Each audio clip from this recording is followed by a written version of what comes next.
Williams, good afternoon. If you go ahead and take your place at council table, make yourself as comfortable as possible. We're here this afternoon in the matter of State versus Brianna Williams is present along with Mr. Beard, her counsel for the state. Ms. Anderson and Mr. Hutton are also present. This is 19 CF 11711, case 48 on the calendar. The matter was passed to today to permit the court to review items that were submitted for its consideration at the second day of the hearing. After conferring with counsel, I, of course, committed to review all of the evidentiary exhibits that were submitted. There were in excess of 125 for the state, approximately 7 for the defense. I've reviewed them all, some in the company of counsel, some in my chambers. So that the record is clear, I have reread the pre-sentence investigation report subject to the objections that were raised by Mr. Beard. I've read the defendant's transcripts from secondary school in their entirety and I'm familiar with their content. I've read the defendant's entire packet of military records submitted for my review. That's Defendant's Exhibit 2, including all of the efficiency reports submitted by those who were responsible for her supervision in the Navy. I've read the clinical psychology associates of North Florida report in its entirety as prepared by Dr. Bordini. That's Defendant's 1. I have read again for a second time the report of osteological examination submitted for the court's consideration, and at the request of counsel, I have also read the deposition of December 6, 2021, taken of Heather Walsh-Haney, PhD, regarding the analysis of the bones recovered at the crime scene. Having considered all these items, I spoke with the state and the defense at sidebar prior to you being brought out, Ms. Williams, and so I won't keep you in the dark about anything I ever say to your attorney or to the state. I discussed some real questions I have regarding the law, but I'm going to put those on the record here in just a moment. They may be inconsequential, but I wanted to warn the lawyers that they may be raised, and once they become part of the record, they may be an issue that the lawyers can help me with at some future date. But regardless, I'm prepared to go forward with sentencing today. It's important that we recall that the guideline range is 20.5 to life. The defense has argued for a minimum guideline sentence, recognizing that there's no legal basis to deviate below the guidelines. They requested that the court impose a sentence of 20.5 years. The state is seeking life. Sentencing is difficult for any judge. It's particularly difficult in a case like this. I've examined the mitigation that has been offered by the defendant. It's important to recall that we are here today on a sentence for second-degree murder. The defendant was originally charged with a series of crimes involving child abuse or neglect, as well as essentially providing false information to law enforcement. Those were dropped in light of the plea to the pending charge. She's not charged with those any longer, although child abuse and neglect became relevant. Her lying to the police became relevant, but I'm not fashioning a sentence in light of that. They are taken into consideration, and I just want everyone to be aware that my focus is only on what the law allows me to be focused on, which is the second-degree murder itself. Therefore, what she did after the death and the desecration of the body, again, is relevant only for fashioning an appropriate sentence related to the homicide itself. In considering the mitigation, the defendant has no criminal history, which is unusual, but that is taken into consideration. I say it's unusual because it's not uncommon in this court for those who appear before me to have a criminal history when violent crimes are involved, but in this case, no criminal history. I reviewed the academic record. She has high achievement, and she did accomplish certain things at the high school level in spite of difficult family circumstances, and I recognize that and take it into consideration. I've reviewed her military history. She volunteered to serve and served honorably. The reviews that I received regarding her performance from those responsible for overseeing her work were all outstanding. They recommended early promotion in every one. She served well. In spite of that, I heard evidence at the sentencing hearing regarding collateral behavior outside of her specific military duties, involvement with other sailors that's potentially prosecutable as a crime in the military under Article 134 of the Uniform Code of Military Justice. And so while she's got exemplary service, she's also carrying on other relationships that are subject to potential criminal prosecution in the Navy, and all of those things were considered in determining whether it was a mitigating factor. Dr. Bernini's testimony was considered as well.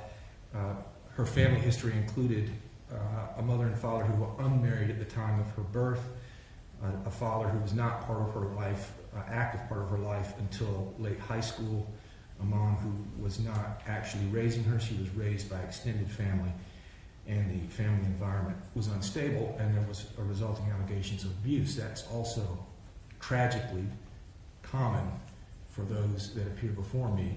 The evidence offered by Dr. Bernini was not offered as justification, but as a way of explanation, and the court accepts it as such. He acknowledged that his opinions are based on objective analysis as well as subjective opinions. That's why he's an expert. Multiple diagnoses were rendered, and the court has taken all of those, all that testimony into consideration. One of the things that the court asked was whether or not the diagnoses and findings were descriptive or predictive, and he said both, meaning that it provided a context for the crime, but also it would continue to persist, which means that given the right circumstance, it creates concerns for me regarding danger to the community. To the extent she might find herself in similar circumstances with ongoing psychiatric issues that are unresolved, it creates the possibility for a repeat offense. The court takes that into consideration. Beyond that, there was not additional mitigation offered for the court's consideration of any consequence. The state offered essentially an aggravation of the circumstances surrounding the crime itself in light of the relationship that the defendant had with the victim, her daughter. The court heard testimony over several days regarding the substance of the investigation. There was no opinion regarding cause of death. There could be no expert opinion because the defendant disposed of the body in such a way that it prevented any analysis that would result in an expert opinion.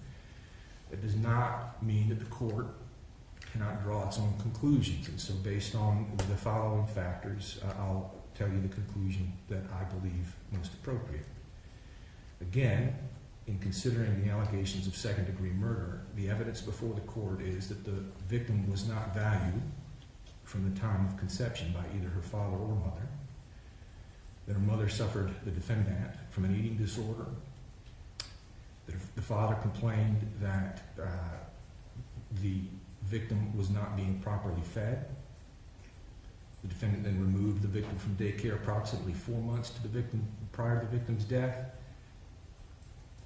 Taylor remained home alone and unprovided for throughout that time period. There was no significant purchase of groceries during that time period. There were some fast food purchases, but no more. No significant food in the home or the apartment. The food present in the refrigerator was unfit to eat. There was a hole in a juice can from which, well, there was a hole from a fruit can from which juice could be consumed. That was an argument made by the state, and that is supported by the record. There were photos submitted for the court's consideration, and I did notice a change in the child's appearance, particularly immediately surrounding the time of death. She appeared small and as if she were losing weight. Again, we have no opinion regarding the cause of death because the defendant acted in a way that prevented that review.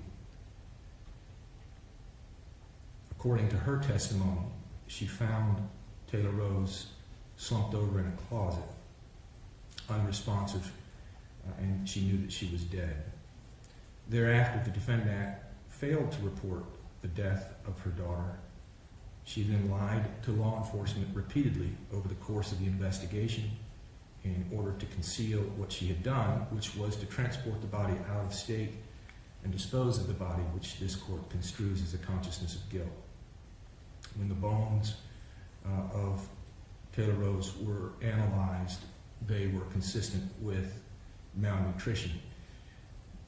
There is evidence in the record then to draw a reasonable inference that although firearms were present and blood splatter was documented in the bathroom, the death was in all probability a consequence of starvation. There was a failure to act where you have a duty to act.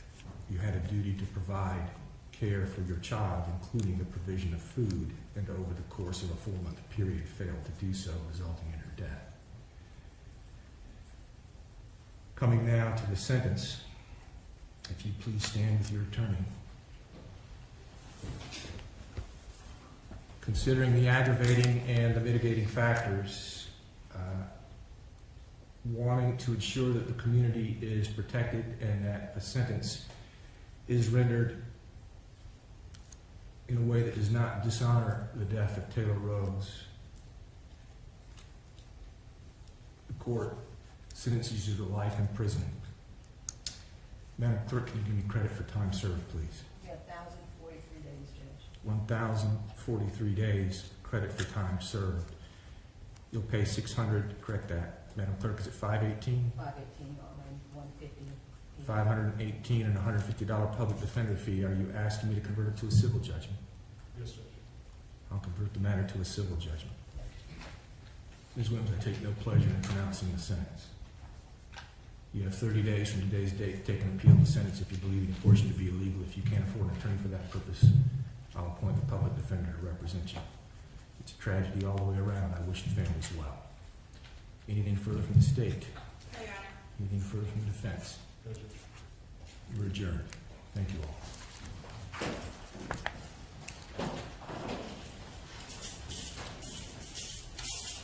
Just one moment. Before we take her out, just one moment, Mr. Beard.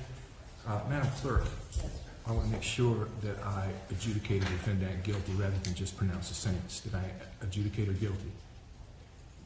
No, Judge. That's essential.